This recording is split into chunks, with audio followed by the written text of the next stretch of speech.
പുതിയ കാറാണോ? ആ പുതിയ കാർ വേണോ? ആരാ ഓടിക്കണത്? തെച്ചോ?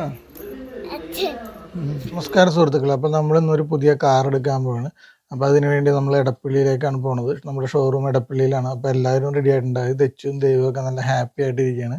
അപ്പോൾ അവരൊക്കെ റെഡി ആയിട്ടിരിക്കുകയാണ്. ഞങ്ങൾ യൂബർ വിളിച്ച് അങ്ങനെ യൂബർ വന്ന് നമ്മൾ എടപ്പള്ളി ഷോറൂമിലേക്കാണ് പോകുന്നത്. അപ്പോൾ നമ്മുടെ കാർ ഏതാണെന്നല്ലേ നമ്മൾ കാർ എടുക്കാൻ പോകുന്നത് എല്ലാവരും കണ്ടു. അങ്ങനെ പിള്ളേരൊക്കെ നല്ല ഹാപ്പിയാണ്. നമ്മൾ എടപ്പള്ളിയിലുള്ള സായി സർവീസിലാണ് നമ്മൾ വന്നിരിക്കുന്നത്. പുതിയ കാർ അവിടെ നിന്നാണ് എടുക്കുന്നത്. അപ്പോൾ നമ്മളുടെ കാർ എടുക്കുന്നതിന് മുമ്പ് കുറേ പേപ്പർ കാര്യങ്ങളൊക്കെ അവർ കൊണ്ടുതന്ന് അതിലൊക്കെ ഒപ്പിടാൻ പറഞ്ഞ് അങ്ങനെ വായിച്ച് നോക്കിയ ശേഷം അതൊക്കെ ഒപ്പിട്ടു. അങ്ങനെ നമ്മൾ നമ്മളുടെ പുതിയ കാർ എടുക്കാനുള്ള എല്ലാ തയ്യാറെടുപ്പിലാണ്. അപ്പോൾ നമ്മൾ പ്രൈവറ്റ് ആയിട്ടല്ല എടുക്കുന്നത്, ടാക്സി കാറാണ് എടുക്കുന്നത്. അതിനിടയിൽ നമ്മുടെ തെച്ചു ഷോറൂമിലേക്ക് കിടന്ന് നല്ല കളിയാണ്. അപ്പോൾ നമ്മുടെ ഫൈനലി നമ്മുടെ കാർ വന്നിട്ടുണ്ട്. ഇതാണ് നമ്മുടെ മാരുതി ഡിസയറാണ് പുതിയത് എടുത്തിരിക്കുന്നത്. ടാക്സി മോഡലായിട്ടാണ് നമ്മൾ എടുത്തിരിക്കുന്നത്. നമുക്ക് പ്രൈവറ്റ് വണ്ടി എടുത്തു കഴിഞ്ഞാൽ അധികം ഓട്ടമില്ലാത്തത് കൊണ്ടും ഒരു വണ്ടി വെറുതെ കിടന്ന് കേടായി പോയതുകൊണ്ടാണ് നമ്മളിപ്പോൾ ടാക്സി ആയിട്ട് എടുത്താണ്. ഇതാകുമ്പോൾ ഇടയ്ക്ക് നമുക്ക് ടാക്സി ഓടിക്കാനും നമ്മുടെ വർക്കും കാര്യങ്ങളൊക്കെ നടക്കും. അതുപോലെ നമ്മൾ ഈ വാഹനം മുദ്രാ ലോൺ വഴിയാണ് വാങ്ങിയത്. വാഹനത്തിൻ്റെ 80% നമുക്ക് ലോൺ ലഭിച്ചത്.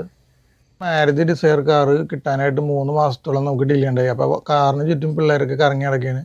അങ്ങനെ അവർ വന്ന് നമുക്ക് താക്കോലും അതുപോലെ തന്നെ ബുക്കും പേപ്പറൊക്കെ തന്ന്, പിന്നെ മറ്റേ പുതിയ വണ്ടിയൊക്കെ ഡെലിവറി ചെയ്യാനോട്ട് കവറായിട്ടൊന്നും മൂടി തന്നില്ല, നേരെ കൊണ്ടുവന്ന് നമുക്ക് വണ്ടി തന്ന്. അങ്ങനെ ഞങ്ങൾ ഫോട്ടോസൊക്കെ എടുത്ത് ഫാമിലി ആയിട്ട് കാറിൽ കയറി ഇനി ഞങ്ങൾ വീട്ടിലേക്ക് പോവുകയാണ്. അപ്പോൾ പോണ വഴിക്ക് വണ്ടിയിൽ കുറച്ച് പെട്രോളും CNG ഉള്ളൂ.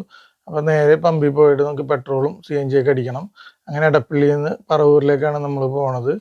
അങ്ങനെ നമ്മൾ നേരെ പമ്പിൽ പോയിട്ട് ഒരു 3500 നമ്മൾ പെട്രോൾ അടിച്ച്, അതുപോലെ തന്നെ CNG ആ പമ്പിൽ കിട്ടില്ല. അപ്പോൾ നമുക്ക് അടുത്ത പമ്പിൽ വഴിക്കുളങ്ങര, നമ്മൾ പറവൂർ പോകുന്ന റൂട്ടിൽ വഴിക്കുളങ്ങരയിൽ CNG കിട്ടും.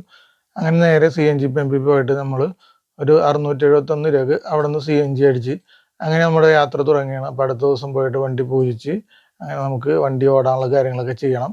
അപ്പോൾ അതൊക്കെ ആയിരിക്കും ഇനി നമുക്ക് അടുത്ത വീഡിയോയിൽ കാണാം. അങ്ങനെ നമ്മൾ നേരെ വീട്ടിലേക്ക് പോയിക്കൊണ്ടിരിക്കുകയാണ്. അപ്പോൾ പുതിയ വിശേഷങ്ങളുമായി ഉടനെ കാണാം. എല്ലാവർക്കും നല്ലൊരു ദിവസം ആശംസിക്കുന്നു.